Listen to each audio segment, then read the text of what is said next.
Okay, we will call this meeting of the Natrona County Parks Advisory Board to order.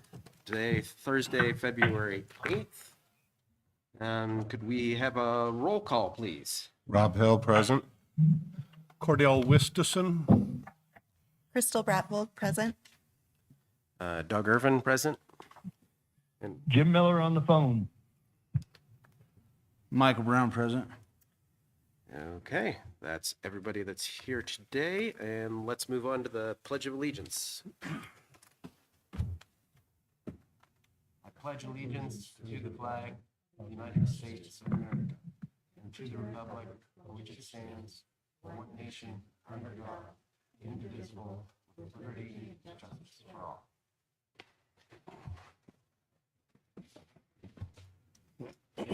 Next item up on the agenda is the approval of the prior meeting's minutes of January 11th. Do I have a motion for the approval of the minutes? I so move. Okay, moved and seconded. Then we've got the approval of the Hell's Half Acre letter of support. We distributed that amongst the board members via email and had tentative agreement, and we'd like to retroactively approve that letter. Could I have a nomination or a motion for that? So move that we approve the letter of Hell's Half Acre that was sent out. Okay, do I have a second? Second. Okay. Now we're on to reports from the Parks Director. Michael. All right. Thank you, Chairman. A couple things on the mountain. Our snow conditions are abysmal. We're doing a little bit better. We got 3 inches today. All our trails are open, but there are bare spots that we're working on getting covered. We're still planning on it. Having the middle school state Nordic championships Saturday the 17th, and then the following weekend will be the high school Nordic state there. And so just keep your fingers crossed for a little bit more snow and colder temperatures so that we can have those races without any problems. I've entertained several calls on our winter trails about dogs. Under the current rules, dogs are not allowed on the winter trails. That includes a single track. And the other thing is county park rules. Dogs are required to be on a leash, no longer than 10 feet in length. And I'm getting a lot of reports, especially on the mountain, that people aren't following these rules. So we're going to try and educate people and get folks to basically do what they're supposed to be doing up there, so we don't have conflicts with loose dogs and skiers and other things. So that's about all I have on the mountain, really. We're just continuing to try and maintain the courses and trails as we can. One item here that I have didn't put on here because I had a meeting today about it is Rotary Park. So we had a meeting with Rotary in Whedon Pass. We started discussing the potential for some interpretive signs up there, ecological, geological signs, some updated wayfinding signs. And if the chairman would entertain, this might be a good time. Mr. Steve Lofton from Rotary is here, and he was wanting to talk. We can wait till public comment, or you can have him discuss that item at this time. I think it's appropriate to have him come up now, and since it's on a topic with the Parks Department, so please come up. Thank you. If you press that button on there, it should turn that mic on.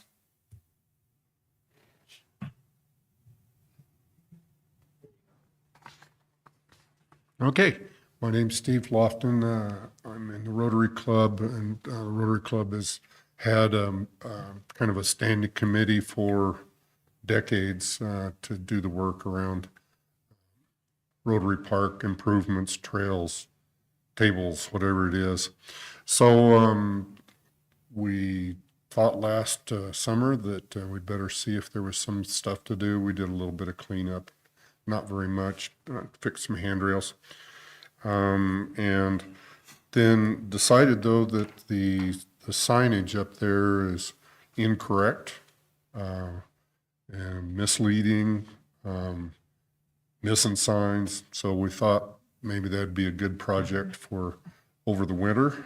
And we had a lady come and talk to us at Rotary, and she talked about wanting to put some signs up there. And her name is Theobald, and she is with, I'm sorry.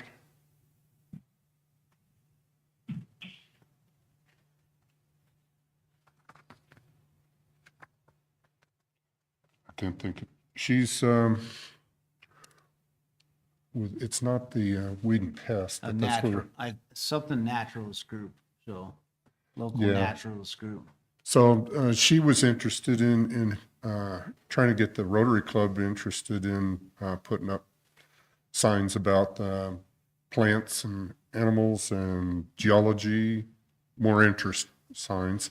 And so we jumped on that. We thought, that's great. Somebody wants to work with us. So we got a group together trying to include different groups that were interested, the walkers, hikers, weed and pest. There was a guy from the Audubon Society. There was a sign company. He had already volunteered to redo the signs that are up there for free. And so we held our first meeting today at 11 o'clock or 10 o'clock out at Weed and Pest. Went well. There's a lot of excitement about doing something like that. So that's our big project. We thought it might be smart to have to go into a little of a master plan so that whatever we put up there will go on into the future, hopefully. And so we just wanted to come and tell you guys that you have a new subcommittee or something here.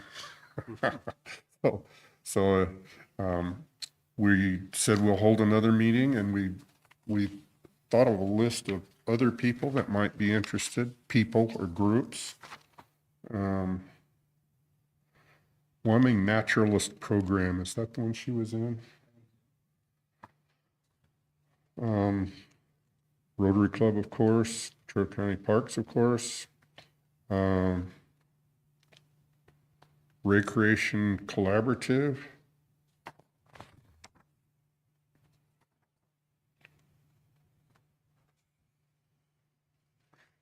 Oh, you also said you thought that the park rules needed to be put on a sign or a better sign.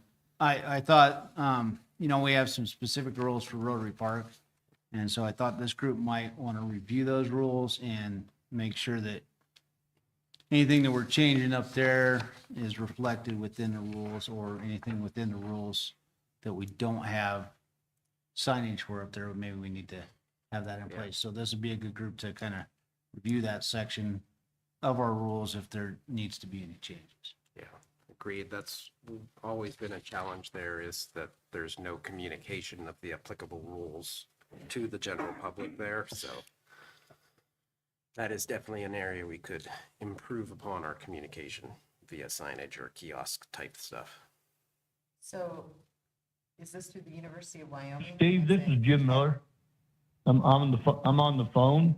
Yes, You might Jim. contact Donna Hoffman with the Master Gardeners. They have done a study up there before on the weeds and the flower identification. And I'm not sure if there's still information concerning what is up there or not, but she would have an idea of what has been labeled up there and what has not.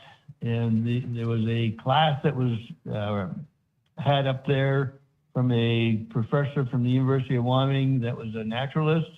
And he went over with a group of people, volunteer people, just identifying different weeds, different flowers, things that need to be not in that area and be taken out and whatnot, but Donna Hoffman should have that information with the Master Gardeners.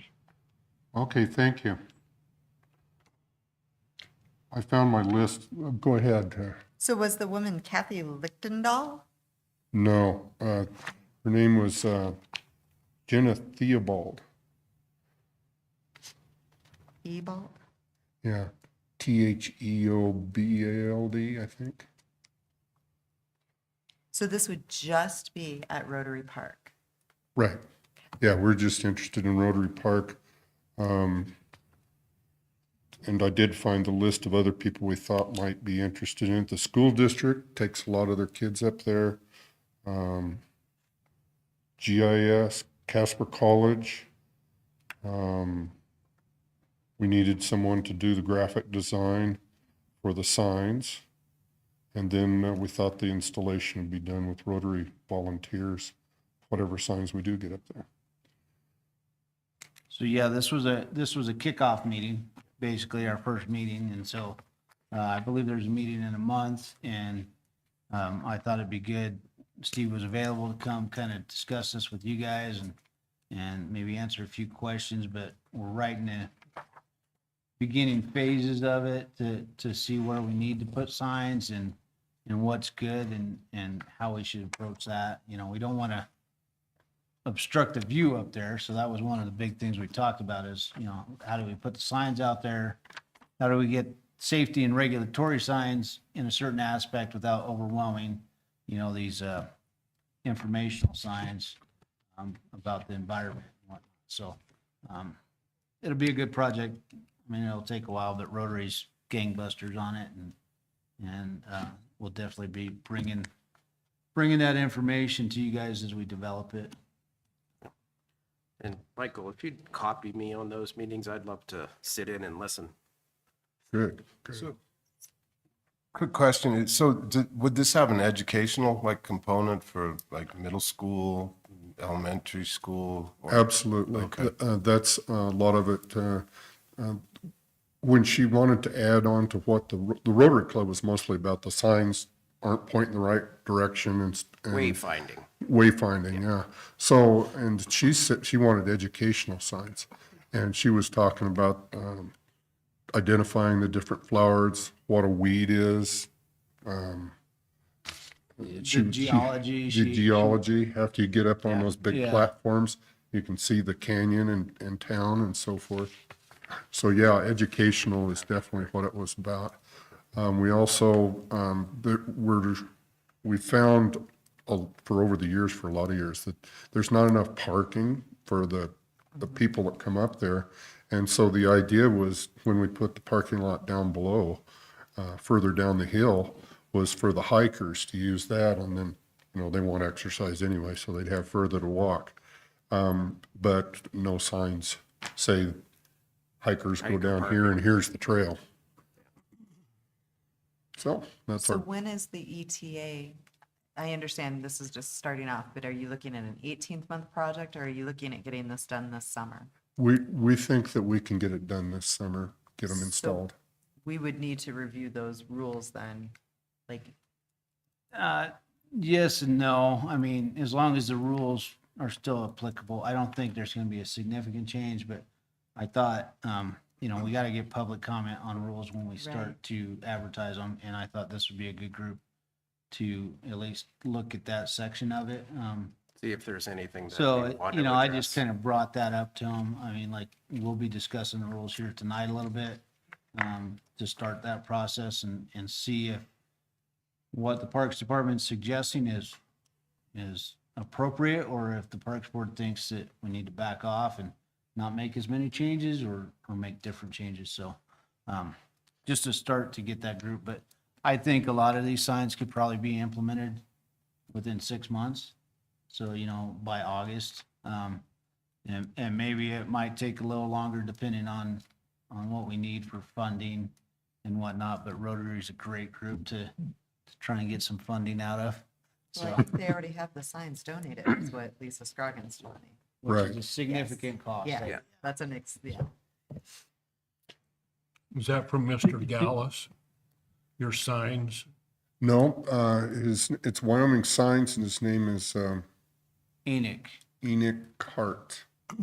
Reason I asked is that Mr. Gallus helps the Casper Mountain Lions up at the Braille Trail, and so the signs that he has made for those in Braille as well as the others that have the English, so to speak, as Braille on them. They're very good. They're helpful, and they're not obstruction of anything or be work. That's exactly what I was thinking, was that could be something to examine as a potential model, is the Braille Trail signage, because that blends in with the environment and yet still allows quite a bit of information to be conveyed. Yeah, that was one of the things we looked at. Our existing signs now are blue and yellow, like Rotary colors. And we said, well, maybe we can just have our insignia blue and yellow and the rest of it more rustic, I guess you might say. So that's a good Steve, idea another- too. We knew that some of the different sign areas have a,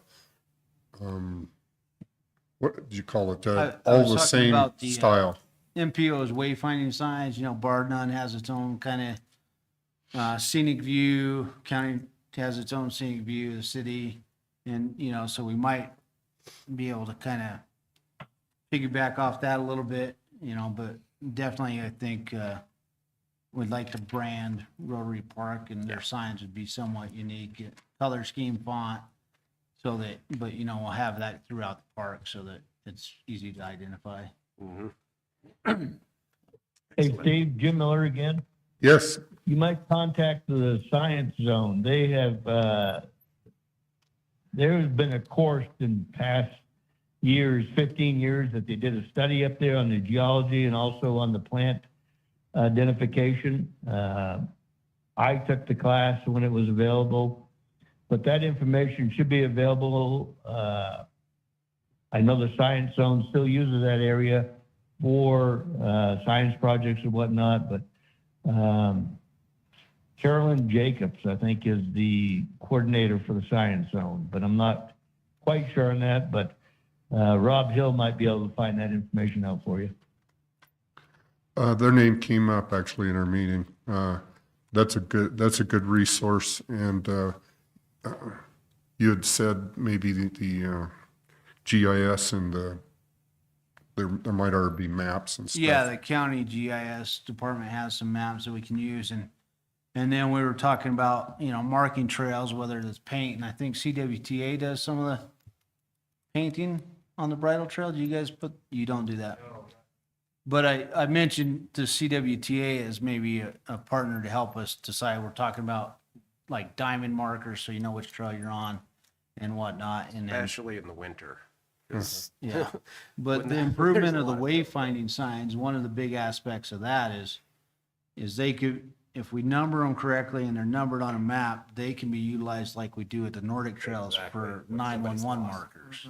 Exactly. So if there is an emergency response, that can be correlated to, I just passed sign 21 going up the hill, and then we have an idea where they're at.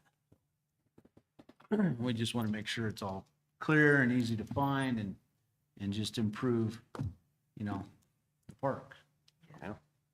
Steve is the director at the Science Zone now. I can't remember his last name, Chuck Hawley? but his first name, I think. Yeah, Chuck Hawley, I think. Yeah, I definitely want to get in touch with them. I like their energy. Something I'm running out of this time of my life. Any other board questions for Mr. Laughlin? I want to thank you very much. That park is near and dear to my heart, literally and figuratively. And I'd love to see some more investment in that. Thank you.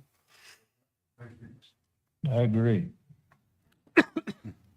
I'll move on to the lakes. Hey, Michael, could I stop that for a second? Yeah, go ahead, Just Jim. You and I have talked about it today, but just to bring it up for the rest of the Parks Board is the concern that people have had on the toilet situation up in the maze. Could you address that and what we've talked about today and how it can be taken care of? So, I was notified that the outhouse stinks in the stadium area. There's not a lot we can do about it. I am clarifying some things because it was my assumption that the county wasn't responsible for that, but I think the only thing the county is not responsible for is removal with snow on, to the outhouse in the winter. I think the school district, takes care of that most of the time. In our environment, outhouses do not retain fluids very well due to low humidity. New outhouse designs typically have a 4-foot vault instead of an 8-foot vault, and they have a 12 to 15-inch vent versus a 6-inch vent. So if you've been in an old outhouse, it doesn't smell near as bad as a new one. A couple reasons.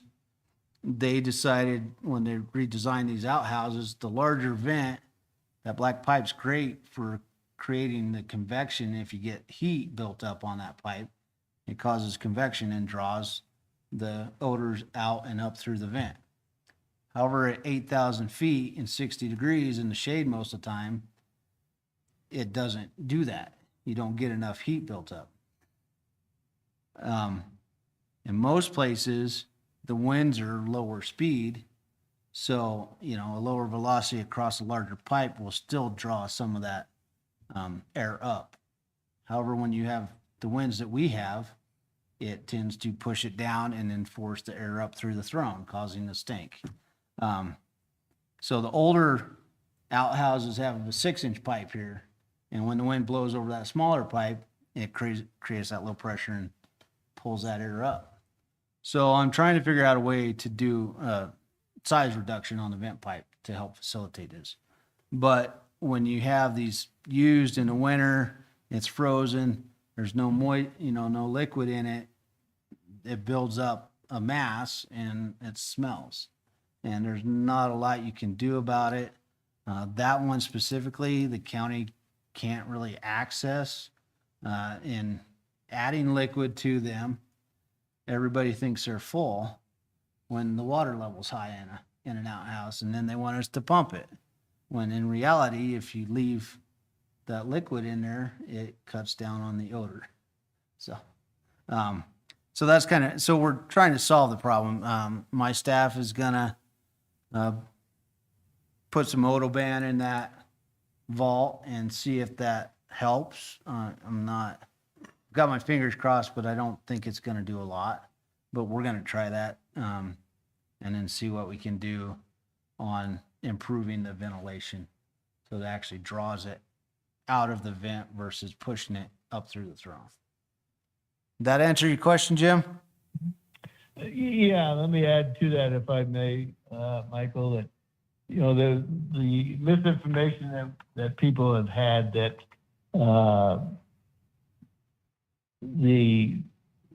I wrote the grant, and when I wrote that grant, it was for the high school ski program or the middle school ski program, requesting a vault in that area.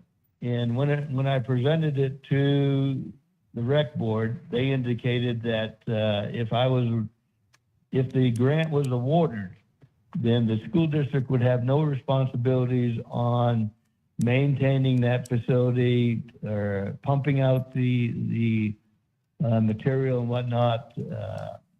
The agreement was that the district would help with the snow plowing into the bathrooms during the ski season.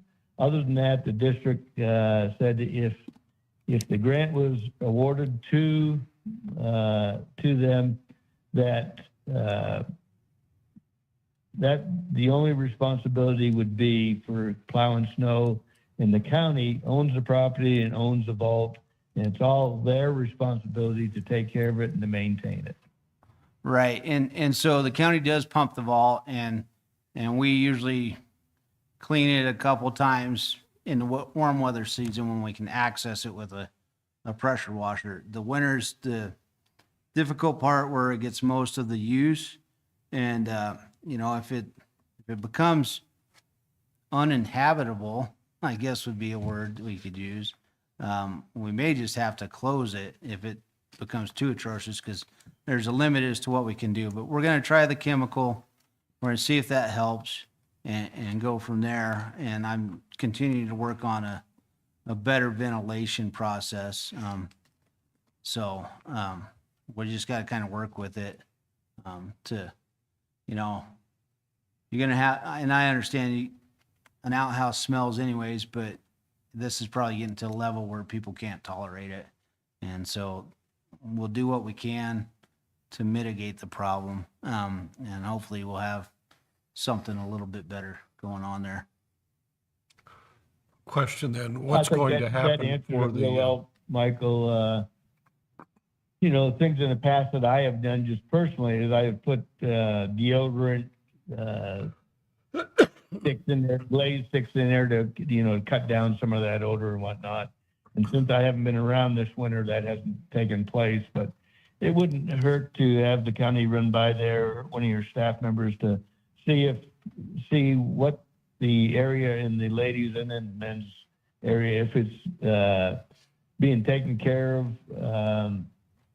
You know, sometimes just a mop can get in there and just to move some of that stuff. People have been accessing that on their snowshoes, which doesn't help because it brings in gravel, brings in snow. And so it tends to be a little bit messy sometimes, but if maybe one of your staff members could go by and just check and see how it looks, that would be great. I know the high school ski team and coaches have looked at that and are trying to monitor that. And they, you know, I have replaced the toilet paper, which I told them I volunteered to do that. And that's being taken care of right now, just on a voluntary basis by the ski club. And that's just something that we volunteered to do. And you guys are supplying the TP and whatnot, which is great. But I think at this point, I think if we can just cut down on the smell and the cleanliness and the hygiene problem, I think that would help with the community's negative. I will personally inspect it tomorrow. Tomorrow afternoon, I'll be up there and I'll personally inspect it. Great.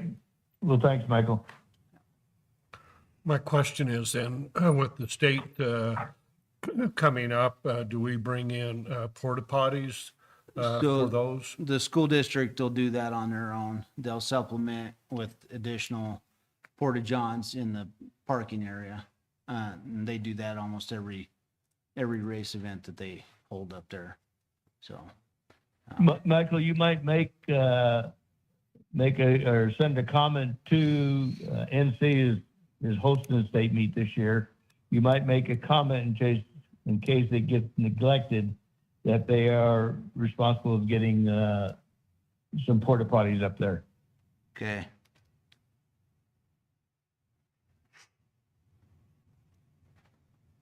Exciting stuff on the Parks Board. Real quick, out at Pathfinder and Alcova, I did cabin dock inspections with the Bureau of Rec a while back. I received their report. My staff is starting to prepare letters to submit the issues, the safety concerns, and the compliance issues with those, and send those out to the dock owners. It'll be a bit of a slow process. There's 100 docks, and I have over 200 pages of report that we need to break up and prepare for each dock owner. So, as everybody knows by now, the Hog Ice Fishing Derby was canceled. It has been canceled for the entire 2024 season. The report I got from the reservoirs today is Alcova is almost completely clear and Pathfinder is breaking up in significant portions of the ice. So till cold weather comes, I guess get your boat ready instead of ice fishing. So that's pretty much the report there. Under other, I have Parks Rules discussion. I sent the board a red line draft of some of the items that the department's looking at possibly changing. I don't know if you guys are aware, I did meet with a few of the sheriff personnel, and I hope I implemented some of their thoughts in here too. But has everybody had a chance to review these, and do you guys have questions? Because I think after this point, we'll probably look at publicizing these to the public to see what kind of comments we can get back from the public on these. Yeah. First, any board questions about the lake? Okay, then, yeah, we can move on to the parks rules. One item that I thought, I appreciated all your revisions, and the only one that I had any question about was when you're talking about the water fills, you mentioned that the only water fills are at the full hookups, but there's also the pay water station at Alcova. You mentioned that in one other section, but then the later section, I forget what page it is, but you only mentioned the full hookups, so I think something about RVs and campers can only fill at the full hookups when you're paying camper there. We want to probably be consistent in all locations that we're talking about, what available hookups there are, to mention the Alcova pay fill up, because we mentioned it in the first but not the second. Okay.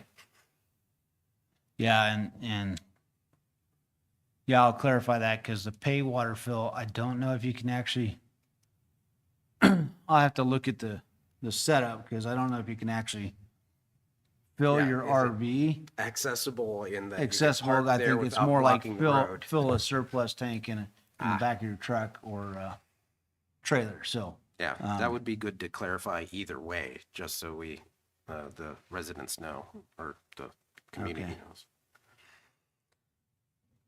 Okay, so yeah, I'll be consistent on the water fills. And the other thing I would request is, in the Rotary Park section, I'd like to look at the hours there, because right now we have them basically geared towards summer, dusk to dawn kind of hours, or dawn to dusk. Down to dusk. Whereas in the wintertime, that is a lot of hours of darkness that are covered, and I just want your input as to whether we think it's appropriate to have it open during darkness or not, because that is even during the summer, we see quite a few emergency vehicles up there during daylight hours, so. So I'm It's- actually in the spot where it talks about special areas. And section 20 point part 2 is Rotary Park shall be open daily from 5 a.m. to 10 p.m. Yeah, that's in the wintertime. That's dark to The sun sets about Right. 6. And that's on a good day. Yeah. So that's one that I would request you to put some thought into and let us know. Change it to a dusk to dawn or dawn to dusk kind of thing. Or like we do with the winter closure, maybe have winter hours. Okay. I don't know which would be easier to maintain or post. I think the signage is currently posted as dawn to dusk, I believe it is. but that is in conflict with the regulations, so our law enforcement partners would have difficulties. Right. Rules say one enforcing thing, it, sign and says sign another. One thing, so I would just Okay. like us to think about the winter impacts and come up with what we want it to be, and then look at making the signage consistent with the rules. Okay. Hey, Michael, just a question, and I'm not sure it would help or not help, but is there an organization with the cabins at the lake that someone could come and talk to the board concerning any of their issues or whatnot? I don't even know if there's a representative that could do that, but would that help with the communication between the parks and the land, the homeowners? You know, I don't know if it would help. Everybody's kind of an individual permittee out there, but they do have a cabin owners association that not all cabin owners are a member of, from my understanding, but I can reach out to my contact there and see if if they'd like to come to the Parks Board and I discuss think that'd be anything. great, just to, just say, hey, if you get some issues or some, questions or just comments, come forth. We're open to hear it. Okay,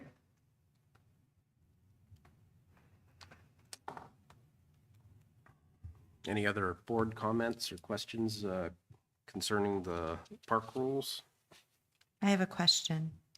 We discussed, I think, last month about, especially out at the lake, trailers and such things that don't move, not being registered. When I read through these, I don't see that addressed anywhere other than abandoned property. Is that? so that is currently being discussed in the county legal department Okay. to determine statutes on that, but where this comes from is if you go out there camping for the weekend and your vehicle has expired tags or no tags at all, law enforcement may cite you for it. Mm-hmm. But we have areas within the marina and the ski club and the boat club where people have purchased their trailer in 1985, moved it out there, but they'd never put it back on the road when their temporary tags expired, so they don't believe they need to have registration on it.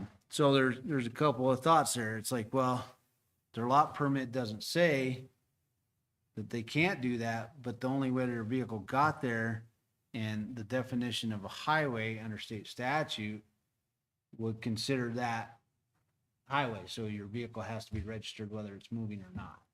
Well, plus sales tax, if it's still got a temp Well, tag. Hopefully everybody, when they bought their trailer, went down and got a title on sales tax. whether they Oh, got it that's re- funny. I'm just saying, whether they they got don't. it registered or not. So, I mean, if you bought a trailer in 1985 and never paid your sales tax, and we go through with this and check VINs and whatnot, you're probably gonna be paying a lot more Mm-hmm. than just getting your tags. So, it's a work in progress, and I haven't put anything clarifying that in here, but the Bureau of Rec's kind of on board that, yeah, these vehicles, these trailers should be registered.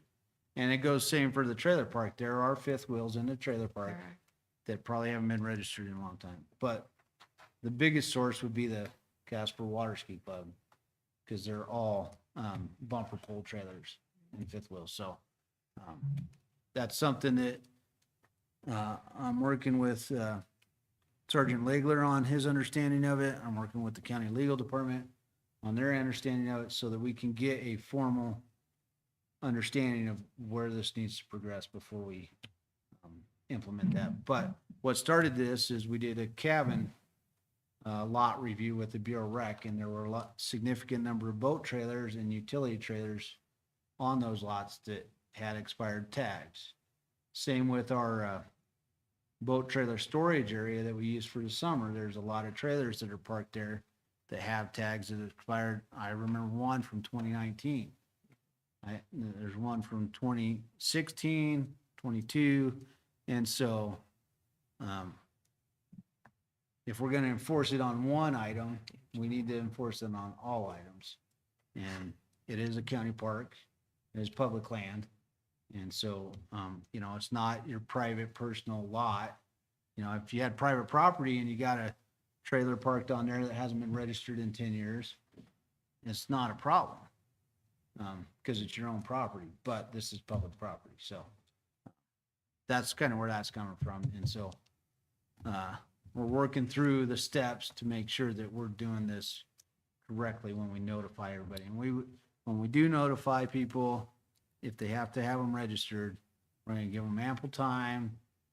The sheriff's deputies have told me that they'd be willing to do the VIN checks on site, so they don't have to pull their trailer all the way into town to do a VIN check. So, the sheriff's office is willing to work with us, and we're wanting to get this taken care of and done right. So So the rules say, right, that it should be towed if it's expired. Are we doing that? I mean, we are not doing that. There's been a couple of things. Boat trailer storage area is one of them. our permission with the BLM that the surface is on had expired. I am working on getting that renewed. So without having our quote unquote authorization to use that property, how do we enforce those rules? So there's a lot of that we're trying to straighten out, but yeah, this is where it came from, was a Bureau Rec doing our cabin inspection and seeing boat trailers that, you know, folks were using them to launch their boat every summer and pull it out every fall, but they were only going from their cabin to the boat ramp and back, and they were using sewage trailers and water trailers to go and get the water fill and dump at the RV dump. And they were going down the county road, but they just never had the tags renewed, so. Yeah, there's a lot of regulation that's involved out there, and for a lot of years, it's been kind of overlooked. With the management of the Parks Department in flux for so many years back and forth, there's been a lot of things overlooked, and so we're trying to implement that. Any other board questions or comments? Please take some time before the next meeting to send any questions or comments to the board and Michael, so we can assist in any areas that we might have some comments on. But I think Hey, that's, Mr. Chairman, can I speak right now? oh, sure. Go ahead, Jim. Just a FYI, a group of people got together to write up a grant, and basically Kelly Estes wrote this grant for the rec board for Hell's Half Acre, and it was sent in, and it was just acknowledged in the last couple of days that grant was accepted, and so that was $90,000 to be granted to enhance that area at Hell's Half Acre. Along with that, Visit Casper has been heavily involved in that. And they're recently have sent in an application for a grant for the BLM for additional work that will be needed beside the grant that was just awarded from the rec board. So just for the information, we're moving forward with opening up the Hell's Half Acre area, and I think things are falling together that the community and other folks will have an opportunity to visit that area and get down into that scenic area and to look and see what we have down there. It's a jewel that we have in this county, and Visit Casper has really looking at that as being just a great tourist situation. So everyone's on board right now. So that's just FYI. Yes, so I definitely want to give a big shout out and thanks to the folks at Visit Casper and Michael and Jim and everyone else that have been on the Hell's Half Acre subcommittees, and the people on the Natrona County Outdoor Recreation Collaborative that have also been assisting in moving this along. This has been an area of our parks that has been neglected for too long, and we're really excited that it's moving, and it's all thanks to these couple of folks that have really put in the time and efforts to reach out and obtain and find funding and apply for grants, and it's starting to pay off, and looks like we're going to be making some projects out there. Right, Mr. Chairman. Kelly Estes needs to be commended on the effort that he put forth to write that grant with the help with Visit Casper. And so I think he just needs to be acknowledged that he was the writer of this grant, and we really thank him for that. Agreed. Question, what is that grant money earmarked for? I can answer that, Jim, if you want. That's Yeah, please earmarked do. for removal of the barbed wire on top of the chain link fence, reduction in the height of the fence out on the point, potentially some boardwalk installation out on the point, grading and graveling of the parking lot, refurbishing the 4 picnic sites, rehabbing the fence near the picnic sites, removing the old RV hookups, installing a cattle guard with a panel gate to go from the parking lot into the picnic area, installing a small parking area near a single stall outhouse that would be installed over by the picnic shelters, and then a pedestrian panel gate and cattle guard to allow people to access the old roadbed so that they can walk down into the bottom and take pictures and do a scenic look. Will that be opened up this year then? Possibly. We're starting to get enough funding that I think we can get some of it implemented, and we have some volunteer groups. And I don't recall, is Pathways definitely on board? We're doing the. They are on board to build those. So that would probably be a fall semester project. Okay, so the boardwalk wouldn't be constructed by Pathways until fall of '24. And then we would take those sections out by trailer. Hopefully we get Road and Bridge involved and take those out and then install them out there. So yeah, really, full effect of it's probably the spring of '25, but some of it may start happening soon. So, and there's no we're not planning on any developed trails or any signage in the bottom. It's just to go down, take a look, go for a wander around, but we're gonna have it daylight hours. And we will have gates so that we can lock off that area if needed due to weather conditions, due to, people vandalize and are destructive, and then we will close off the lower section. But we want to make the picnic shelters available so people can take a drive out there. It's 45 minutes, take a drive with your family, go for a hike down to the bottom with the kids, come back up, eat your sandwiches and drive home, or drive on to Thermopolis or Castle Gardens or wherever else you might want to go take a look. So I know we've also discussed the possibility of having cameras in that area to monitor any of negative behavior.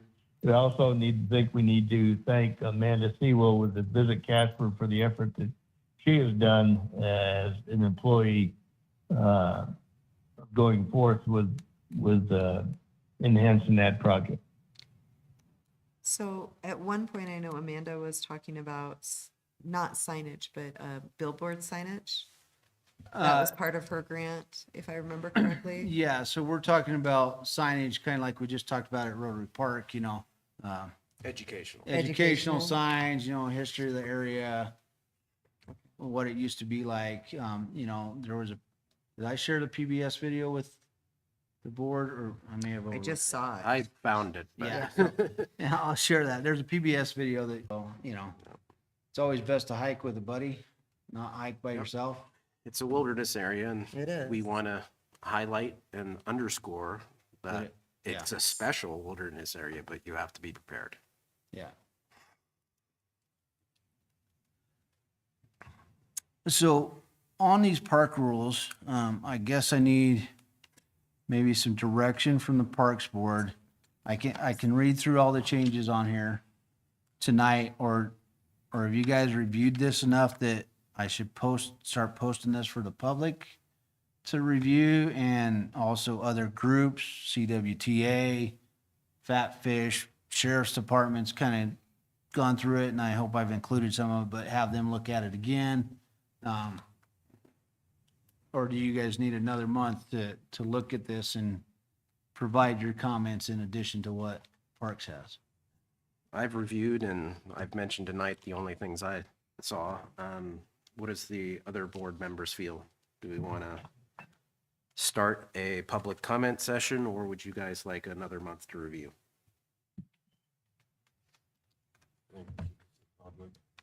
I'm ready to send it to the public. Move it forward. Can we Okay. have a motion towards that effect? Yeah, can we, maybe I want to put this out there, though. I would like to sit down one more time with the sheriff's department and go through these before I present it to the public. If there's significant changes, I'll email it to you guys. But if there's not, then I'll get it out to the public. Okay, So you would like a motion reflecting that you're going to go to the sheriff's department, and if all is Yeah. well, it goes public? I so move. how about a second? I'll Okay, second that, but I'd also like to include, that let's have a timeline on that, Michael, that you can get to the SO. Let's get this going ASAP. If we don't have a timeline on it, I think it will get dragged out, and then next thing we know, we're in the fall time. No, my plan is to try and schedule something with probably Sergeant Legler to start with, and he can help direct me as to who I need to discuss it with further. I mean, they've looked through it once, but I just want to make sure that we're all on the same page there and get that done next week. The week after that, get it to the public so that at our next meeting, we can have public comment from a couple weeks. And then I need to clarify with legal on how we have to advertise these changes to the public and whatnot. There's a 45-day period, I believe. So we need to figure out how to start that, because I would like to definitely start get that them clock in. as soon as possible. Yeah, yeah. So, if we could get these in front of the Board of County Commissioners at no later than that third meeting in May, that would work great for me. So, Sounds good. all right. The last thing I have is I have been reviewing our camping fees. Last time these were raised was 2012. I provided a handout with some proposed numbers on it and some explanation. Let me clarify.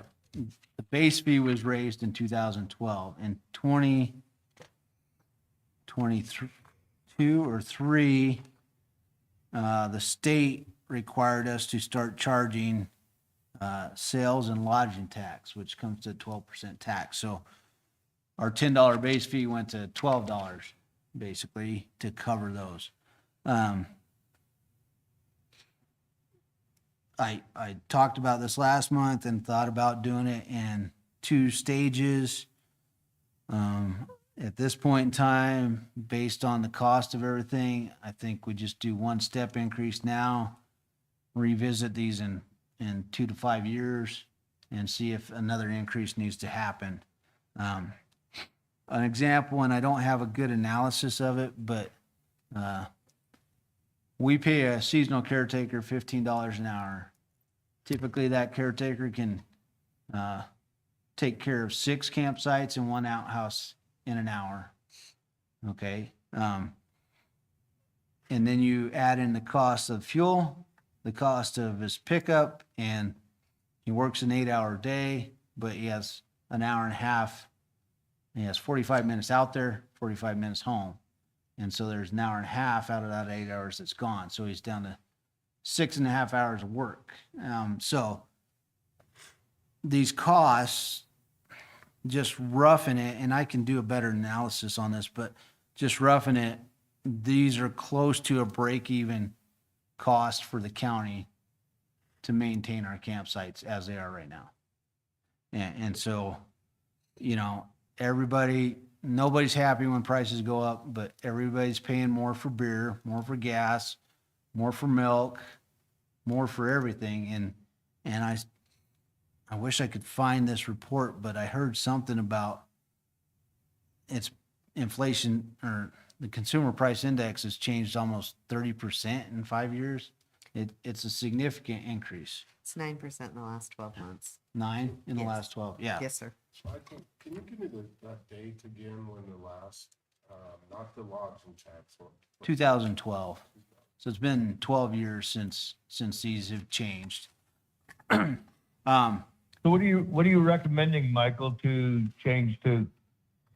So overall, the percent increase on our base fee is going to be 25%. A couple of them are down at 24%. And the reason is it's to kind of even out the dollar amount. It fits a little better. So, your first come, first serve cash only in an envelope. Our current base fee is really $10.71. Looking at a 25% increase, that makes the proposed base fee $13.39, which means after we include the 12% sales and lodging tax, we're going to be charging $15 a night for the site. Currently, it's $12 a night for a site. And then the reservation sites that are not full hookup, their base fee is $10. We want to bump the proposed base fee to the same as a first come, first serve of $13.39, which makes it $15 once you do the sales and lodging tax. But then we have a 3% credit card fee and a 30% item fee, which makes it $15.75. We are still not recovering all of the costs the county incurs for operating a reservation system. There's another table down here that shows our total processing fees, percentage-wise, is actually 4.5%, and our per item dollar cost is actually 78 cents versus 30 cents. Now, we're diving into statute as to what we can actually charge for a credit card fee and a per item fee, and my staff's trying to figure that out. We just dove down that path yesterday because we started to think about it a little bit deeper. So basically, in the end, if you're going to use an envelope at a kiosk, it's going to cost you $15 a night. That's what I'm proposing. If you're paying online for reservation to Okie Beach or Black Beach or Diabase, it's going to be $15.75 total after all the fees. The full hookups are going to be $50.77. And a lot of these are comparable. We're actually less than some of the items at Glendo. I have an example here for Circle Park Campground in the Bighorns. One night is $28.36. And if you cancel your reservation before 2 days before, you get a refund of $10. So we provide a user credit, so you don't lose out on a lot of your refund. You just have a credit there that you can use later. And Anastasia's wrote a pretty good narrative explaining some of the reasons on the cancellation fee, the higher increase in the processing fees and whatnot. So I want to leave this with you guys to ponder and look at and see where it comes up next month, and we can go ahead. I was gonna say, if you take it to an inflation calculator, you're actually just a little bit under. just the Yeah. Cost of living. So I mean, it's not so much an increase as it is an adjustment to, Normalize it. yeah.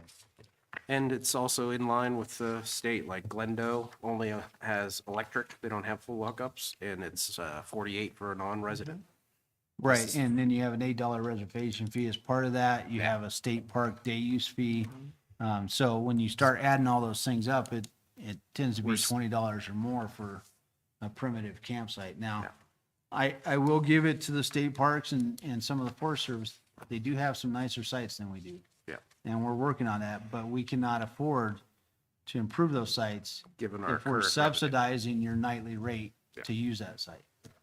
And it sounds harsh, but that's kind of where we're at. So I really kind of want to leave this with you guys to really dig into a little bit, and then I would hope to get a recommendation from the Parks Board to maybe we're going to have the county commissioners approve this before these rates can be increased. A recommendation up or down, or a revision to this before we submit it to the Board of County Commissioners to review and approve or deny. When would you like us to have that information to you, Michael? What's that? He's, When would you like? he's after the requesting board for takes a the look at next, it and discuss it, when would you like us to have that information to you so you can take it to the county commissioners? Well, I'm going to give you guys, hopefully you guys can provide that recommendation at the next meeting, so it's actually formal.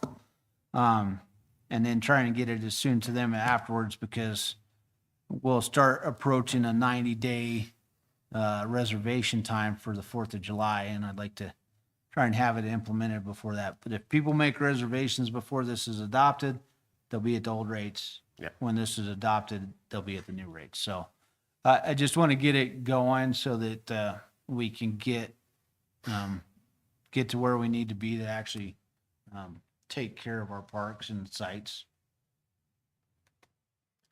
I agree on that. One quick question that, Let's get going. so when, in the rules, when it talks about fees, it says the board has the authority to set and arrange for the collection of fees for services and facilities provided. That the board of commissioners or? So advisory? the board's defined a little different You're in. not on mic. It's hard to hear what you were saying. Yeah. So the board's defined under these rules. It says board, for the purpose of these rules, the term board shall mean the Board of Natrona County Commissioners or the designee of the board, which could be indicate the Parks Director. However, under state statute, increases of fees have to be approved by the Board of County Commissioners. Thank you. so we're just providing recommendations with Michael to the BOCC, and they're the final decision makers. Yeah, so if you guys review these and decide we should go up or down, then we can talk about it and provide that to them. So do you need an official draft from us, or are you going to just present verbally what you have given to us? I think I'll present this in a written format attached to the Parks Board agenda unless you guys, unless I come up with some different numbers, but I will present that. You guys can review those proposed increases and then provide a recommendation to the BOCC. And please, any questions in the interim, copy the board and Michael, and so we can have things drafted beforehand. So we have a pretty solid final for the next review. And really what I would present to the commission, so they can attach it to resolution, would be the top table. That's what was done last time. I would provide them this other breakdown as backup data, but that would be what was attached to the resolution. Any other board comments or questions with the fee increases? Okay. I think that's it for the agenda items, so we can open the floor to public comments if any of the public would like to speak.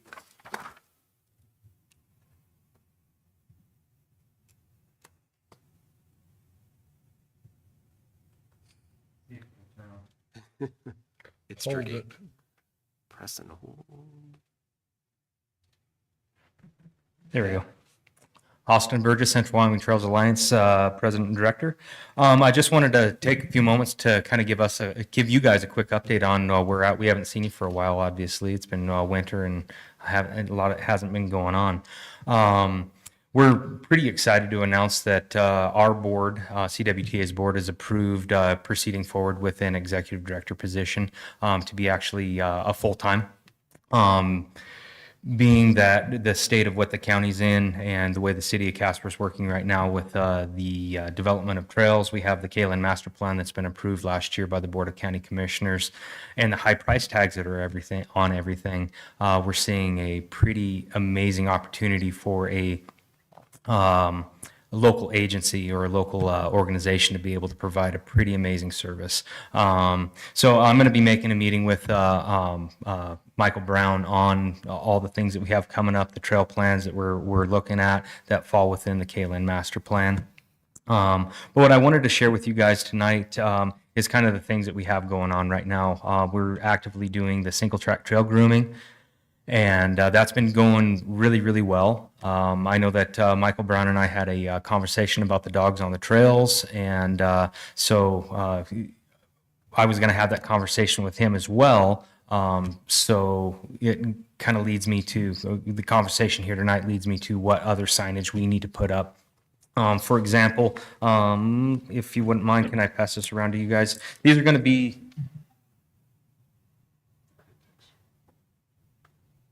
those are actually going to be laminated cards that are actually going to be placed on the single track trail system to alerting the users of the single track trail system how to get along with the other users out there. These are this is not all of them. There's a lot of others that we have mileage and stuff like that, so people don't get lost. We have a lot of trail deviations and stuff in the wintertime that are not normal in the summertime. So it's pretty vital. People are getting lost, going places that they can go wherever they want, but people, we're trying to direct traffic, obviously. So that's going to be something we're going to be installing here very, very soon. As well as the QR code that you see on there is actually the QR code that direct links to the county's website to be able to purchase day and annual passes. So people actually have that at the ready at the trailheads.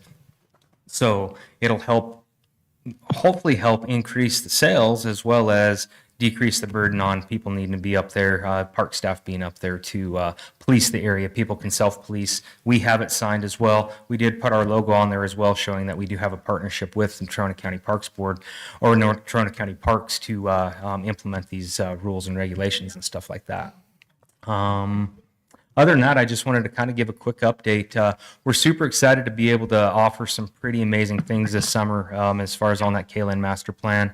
If we can get fully funded, we will be able to almost complete the single track trail system of what is designed within that KLIN master plan. Does anyone have any questions for me? What size is this? Are they going to be bigger than this, or these are the size? So that's actually going to be the size for the single track trail because it's a very low speed traffic and everybody's either hiking. There's a few trail runners up there, fairly slow speed skiing on those trails, and then mountain biking or the fat biking. One thing that we had talked about in the years past is putting signage up on the ski trails that kind of mimic this. Then those would be definitely a larger format if this is something that we're wanting to kind of kick off with, just for those information signs. But that's going to be the size for now, just because we want to kind of decrease the amount of clutter or anything that's on the trail systems, any wind catches or anything like that. Not very obtrusive, but still informational. Will a laminated paper be strong enough to withstand? Yeah, so we're going to be actually putting them on a wood stake that will actually be stapled to those wood stakes in the snow. We've had luck with that in the past with other things. They're going to be like a 10 mil laminated plastic on them. So they're there'll be a fairly heavy sign basically there. So. I just wanted to follow up on Austin a little bit. I think this is great. I do have a draft MOU the CWTA presented actually quite a while ago to me. It's on my desk.